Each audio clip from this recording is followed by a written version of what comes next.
नमस्कार मित्रों। आज जो मैं विषय लेकर आया हूँ वो बीए भाग द्वितीय के पाठ्यक्रम में है। घनानंद का विरह वर्णन। मित्रों, घनानंद एक ऐसे कवि हैं जिन्होंने जो रचनाएं लिखी हैं वो रचनाएं उनके जीवन से, या यूँ कहें कि उनकी जीवन की वास्तविक घटना से एक तरह से संबंधित हैं, और वहाँ से ही उनके अंदर इस तरह की भावना पैदा हुई।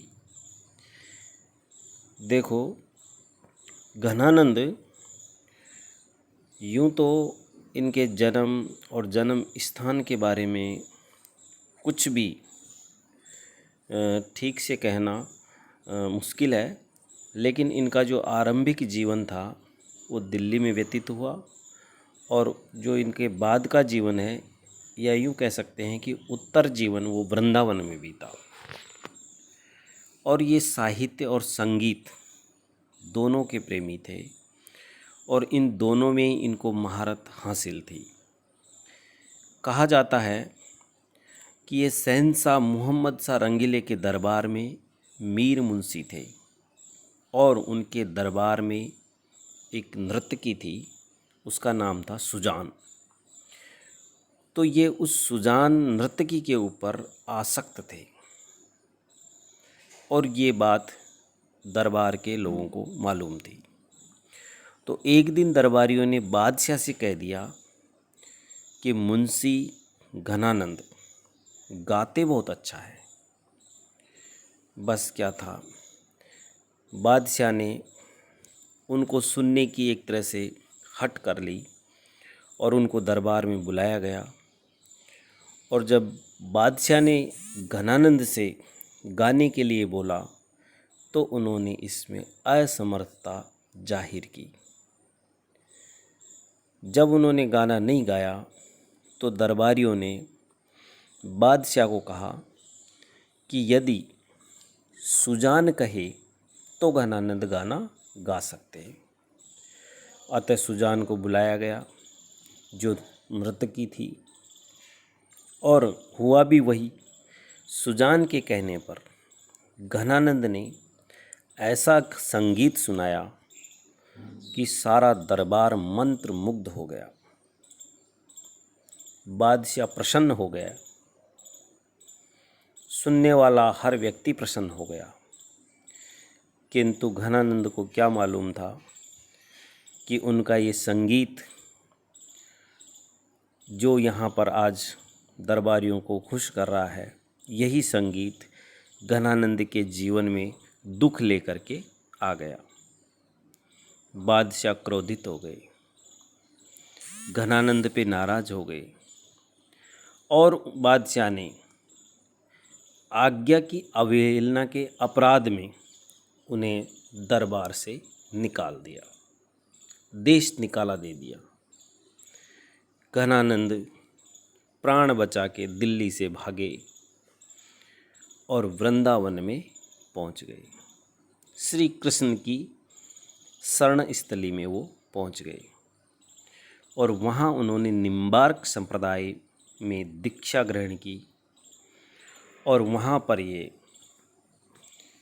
इन्होंने जो एक तरह से भगवान कृष्ण के प्रति अनुरक्त होकर के, और वृंदावन में निम्बार्क संप्रदाय में दीक्षा ली, और परिवार का मोह भी इन्होंने एक तरह से वहाँ पर त्याग दिया, और मरते दम तक वे राधा कृष्ण संबंधी गीत, कवित, सवैये लिखते रहे।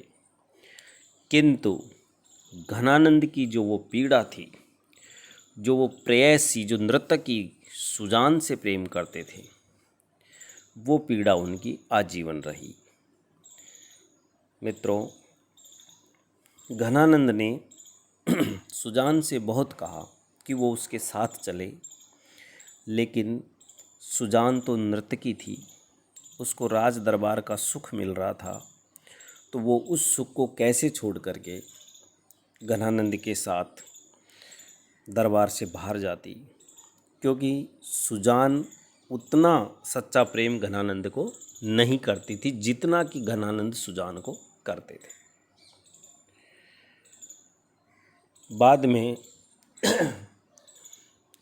घनानंद ने श्री कृष्ण में सुजान को एक तरह से आरोपित कर दिया या श्री कृष्ण को ही सुजान मान लिया और वो श्री कृष्ण की भक्ति में तल्लीन हो गए। देखिए, हमारा जो विषय है वो है घनानंद की विरह भावना, और ये आपको मैंने छोटा सा वृत्तांत इसलिए बताया है ताकि आपको समझने में आसानी रहे कि किस प्रकार उनके जीवन में घटना घटित हुई और क्यों वो इस प्रकार वो विरह वर्णन करने में इतने महारथी हो गए, या यूँ कहे कि उनको बहुत ही उसमें है जो सफलता मिली। घनानंद की कविता में संयोग की अपेक्षा वियोग भावना प्रबल रही। उसका एकमात्र कारण यही है कि वो सुजान नामक प्रेयसी से सच्चा प्रेम करते थे। उनके काव्य में बहुत सारे ऐसे उदाहरण हैं जो उनके विरह वर्णन को बहुत अधिक मार्मिक बनाते हैं, बहुत अधिक दुखांतिक बनाते हैं। और जब हम उनके काव्य को पढ़ेंगे तो ऐसा लगता है मानो वो काव्य को लिख नहीं रहे बल्कि वो रो रहे हैं, और वो जो रोना है वो उसको गाते हुए और रोते हुए है जो उस काव्य को लिख रहे, ऐसा प्रतीत होता है। देखिए, मैं आपको उनका एक विरह का एक उदाहरण यहाँ पर पेश करता हूँ। सोए न सोई वो जागे न जाए, जागे न जाग, अनोखी लाग सु आँखिन लागी, देखत फूल पे भूल भरी ये सूल रहे नित ही चित पागी, चेटक जान सजीवन मूर्ति रूप अनूप महारस पागी, कौन वियोग दशा घन आनंद, मोमति संग रहे अति खागी। यहाँ पर घनानंद कवि कह रहे हैं कि न तो सोते बन रहा है और न जागते बन रहा है। इन आँखों को इस प्रकार से एक कोई अनोखा रोग लग गया है और वो प्रेम रोग है। घनानंद रीति काव्य धारा के प्रेम की पीर के कवि माने जाते हैं। उनका हृदय सदैव चाह के रंग में सराबोर रहता है। उनकी प्रिया सुजान उनसे दूर रह गई है और पास रहने पर भी उसमें समागम नहीं हो रहा है। इस कारण घनानंद के काव्य में प्रेम पीड़ा और विरह की व्यंजना बड़े मार्मिक भाव है जो घनानंद कवि ने यहाँ पर व्यक्त किए हैं।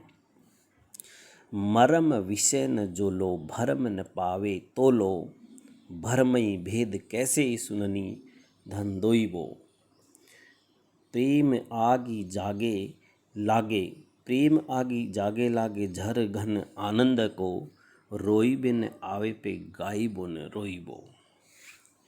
तो इस प्रकार है जो घनानंद है जो अपने दुख को प्रकट करते हैं। घनानंद वियोग का जो वर्णन उन्होंने किया है वो एक तरह से उस स्तर का है जिसको हम साहित्य में ये कह सकते हैं कि वियोग की जो 10 दशाएं होती हैं उन 10 दशाओं में उन्होंने उसका वर्णन किया है। विरह की जो 10 दिशाएं हैं वो दशाएं हैं वो मैं आपको बताता हूँ।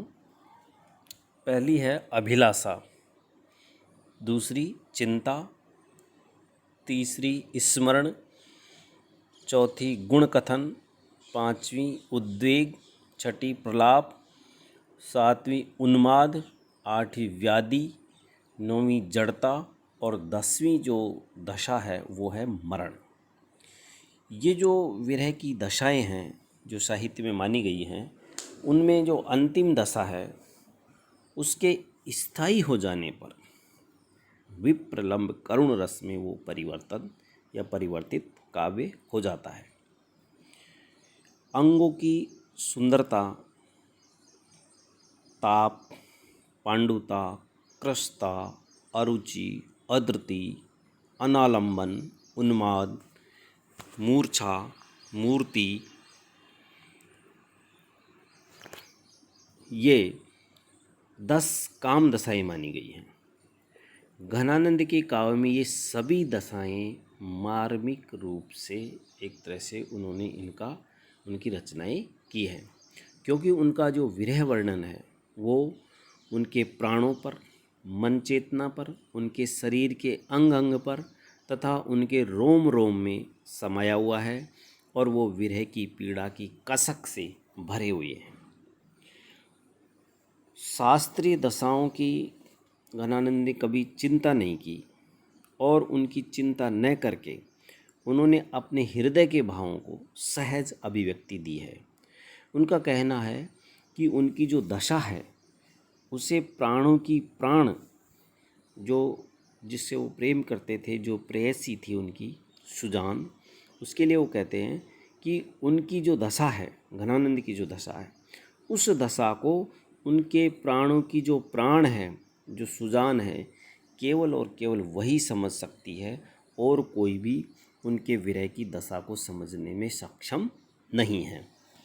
उन्होंने एक जगह लिखा है, या मन की जो दशा घन आनंद, जीव की जीवती जान ही जाने। अर्थात जो घनानंद के विरह की जो दशा है, उसकी जो पीड़ा है, उसको सिर्फ उसकी जो प्रेयसी है सुजान, सिर्फ वही समझ सकती है और कोई दूसरा व्यक्ति उसको नहीं समझ सकता है। किंतु सुजान क्या है, निष्ठुर है। पहले तो उसने स्नेह से उसे अपना लिया था, किंतु बाद में उसने घनानंद से रिश्ता तोड़ लिया था। तो उसके लिए घनानंद कहते हैं, पहले अपनाए सुजान स्नेह सो, क्यों फिर नेह के तोड़िए जो। वो कहते हैं पहले तो सुजान ने प्रेम कर लिया और बाद में उसने प्रेम को क्यों तोड़ लिया। अब घनानंद के हृदय में जो कुंठा उत्पन्न हो गई है, उसके मन में जो उलझन उत्पन्न हो गई है, वो उलझन अब सुलझ नहीं रही है और घनानंद बार बार उसी बात को वो लिखते हैं। ऐसी कुछ आँखिन अनोखी उर्जिन है, त्यों हूँ घनानंद सूझे सुरझानिए। यानी वो सुलझाना चाह रहे हैं लेकिन वो सुलझ नहीं पा रही है।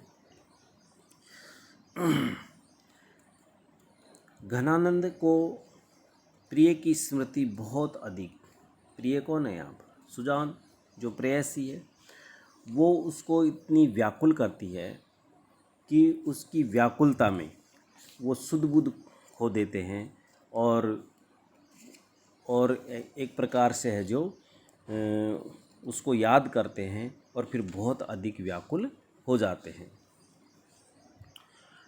हित भूली न आवती है, सुध क्यों हूँ सु यो हूँ, हमें सुध कीजत है। प्रिय के वियोग में उसके गुणों का, रूप का भी वो स्मरण करते हैं और वो स्मरण करते हुए कहते हैं, वह मुस्कानी वह मृदु बतरानी, वह लड़कीनी बानी, आनी उर में आरती है, और आरती सुजारती उजारती मारती मरोरे, कहा करे। इस प्रकार घनानंद कहते हैं। और क्या कहते हैं वो, उनकी जो प्रिय के दर्शन की जो अभिलाषा है वो कल्पनाओं की उड़ान भरती है और आंखें उनकी अत्यंत व्याकुल हो जाती हैं और कानन की ओर निहारती हुई वो थकती नहीं है और क्या करती हैं, भोर से सांझ लो, भोर ते सांझ लो कानन और निहारती, बावरी नेकुन हारती।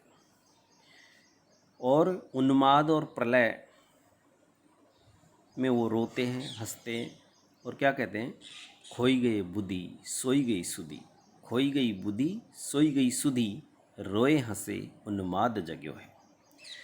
और उनकी जो वेदना जब बहुत अधिक बढ़ जाती है तो जीवन की आशा जाती रहती है। ऐसी स्थिति में मरण ही एकमात्र अवलंब है जो घनानंद की नायिका न तो मर पाती है न जी पाती है। जीवन मरण के बीच बिना बन्यो आए हाय, कौन विधि रचिए नेह की रहनी है। घनानंद प्यारे सुजान सुनो, तब यो सब भांति न मोरती है, मन माही जो तोरन ही होती, विश्वासी स्नेह क्यों जोरत है।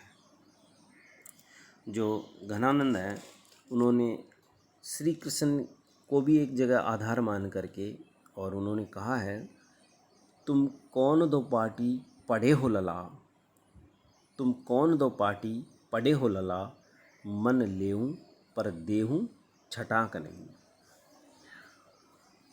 घनानंद ने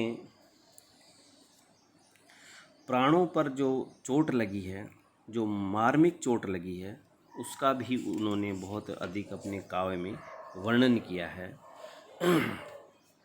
और वो कहते हैं, नैन कहे सुनिरे मन, कान दे क्यों इतनी गुण मोहि दयो है, सुंदर प्यारे सुजान को मंदिर, बाबरे तू हम ही ते भयो है, लोभित न तन को न दिखावत, ऐसो महामद छायो गयो है, कीजिए जो घन आनंद आपके, पाए परो ये न्याय नयो है। घनानंद स्वच्छंद काव्यधारा के सृष्टा थे। उनकी कविता में एक सच्चे प्रेमी की आंतरिक व्यथा, बेचैनी, व्याकुलता, वेदना, पीड़ा, आसक्ति आदि बड़े ही मनोरम रूप में उन्होंने चित्रित की है। और आँख ही मेरी पे चेरी भई लखी, फेरी फिरे न सुजान की घेरी, रूप छकी तित ही बिथरी, अब ऐसी अनेरी पति आई न नेरी, प्राण ले सात परी पर हाथ, बिकानी की बानी पे कानी बखेरी, पायनी पारी लई घन आनंद चायनी, बावरी प्रीति की बेरी।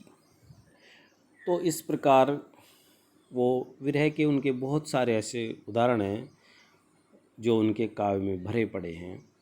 एक जगह पर घनानंद ने सुजान की स्मृति में जो दिन रात व्याकुल रहते हैं परंतु सुजान कभी आकर उन्हें शीतलता प्रदान नहीं करती है और वे अंदर ही अंदर घुटते रहते हैं। और अपनी इस घुटन को उन्होंने इस प्रकार व्यक्त किया है, रैन बिना घुट भी करे प्राण, झरे अखियाँ दुखियाँ झरना सी, प्रीतम की सुधी अंतन में कसके, सकी जो पंसुरी न में घासी, चौचंद चार चबाइन के चहूँ और मचे बिरंचे करी हंसी, यो मरिए भरिए कही क्यों सू, परोजनी को स्नेह की फांसी। तो इस प्रकार है जो घनानंद कवि है जो अपने विरह को व्यक्त करते हैं। और उनकी जो विरह की मार्मिकता है वो उनके काव्य में बहुत सारी जगह पर देखी जा सकती है। एक जगह पर घनानंद कहते हैं कि जो उनकी नींद है वो गायब हो गई है और जो उनकी आँखें हैं वो एक प्रकार से इस प्रकार से उसकी राह देखते देखते हैं, जो उनकी केवल मात्र आँखों की निशान बाकी रह गई है, बाकी है जो उनकी बहुत ही दुर्गति हो रही है। और वो कहते हैं, जिन आँखिन रूप चिन्हारी भई, तिनकी नित नींद ही जागनी है, हित पीर सो पूरित हो हेरा, फिर ताई कहो कहाँ लागिन है, घन आनंद प्यारे सुजान सुनो, जिए राही सदा दुख दागिन है, सुख में मुख चंद बिना निरखे, नखते सिकलो बिस पागिन है। एक अन्य स्थान पर भी घनानंद है जो सुजान को एक प्रकार से उल्हाना देते हैं और उस उल्हाने में वो उसको याद करते हैं सुजान को, और वो उनका विरह वर्णन है जो बड़ा मार्मिक है। और वो कहते हैं, तुम तो निपट निर्दयी गई, तुम तो निपट निर्दयी गई भूली सुधी, हमें सुल सेलनी सु क्यों न भुलाई है, मीठे मीठे बोली बोली ठगी पही ले तो तब, अब जिए जारत कहो दो कौन न्याय है। कि तुम तो निपट निष्ठुर हो गई हो, निर्दयी हो गई हो और तुमने हमारी यादों को भुला दिया है और हमें ये सूल जैसे कष्ट देने वाले जो स्मृति के सूल हैं वो हमें दे दिए हैं। तो ये जो हमें ये युक्ति क्यों नहीं बताई जिससे कि हम भी तुम्हें भूल जाते। पहले तो तुमने मीठी मीठी वाणी से अपनी बातें करके और हमें मोह लिया है और अब है जो हमारा जीव जरता है। तो इस प्रकार घनानंद के काव्य में विरह का बहुत अधिक वर्णन है। इस विषय में इसको समेटना नामुमकिन है।